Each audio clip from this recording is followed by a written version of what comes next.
The deer moment story, ঠিক আছে? তো আপটা আসলে আমরা ডিউজেবল কিন্তু আপডেট করলো যে কোনো ব্যাপার না। প্রথম বল দিলাম 4, পরে বলে 4, তারপর বলে 6, 6 বলে 6টা বল। আচ্ছা, পরের ছেলেটা আসলো, পরের বলের ও মানে প্রথমবারে তো যে আমরা খুব মানে সফট করে ধীরে ধীরে করছিলাম যাতে মেয়ে একটু মহিলাকে বল করতেছে। পরের জন ফুল অ্যাগ্রেসিভলি বল করলো যে মানে মার্ডার করে দিবে। প্রথম বলে 6, ওর কনফিডেন্স লেভেল জায়গায় বলতে গেল, ঠিক আছে?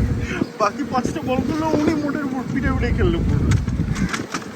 দৌড়ে উনি একটা রানও নেয়নি, যা একটা রান নিয়েছে নো প্রবলেম।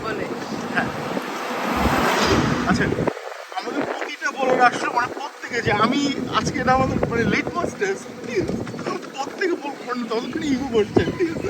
বাটান জিতে করছেন, সবাই বল করতেছে, সবাইকে উনি ফিরে ফেললো। আচ্ছা, আমি হচ্ছে টিমের সবচেয়ে খারাপ বলার, মানে আমি কোনো বলারই না, কিন্তু আমি ততক্ষণে আপনার ইয়েটা বুঝে গেছি, বুঝছেন? আপনার ওনার ধাঁচটা বুঝে গেছি। আমি ভাবছিলাম এসে একটা বল দিলাম, বলটা টোটাল 5টা ড্রপ খেলো, 5টা ড্রপ খেয়ে সিধা গিয়ে উইকেটে। উনি 2বার মারার চেষ্টা করলে একবার লাগাতে পারলো না, তো স্পিডে পিটে অভ্যস্ত, স্লো পিটাতে পারে না। এনিওয়ে, মূল কাহিনী হচ্ছে এই যে আপটা ন্যাশনাল ভলিবল টিমের player, national level player in volleyball. তো আমাদের তো কোনো চান্সই নেই একেবারে, but we didn't know that.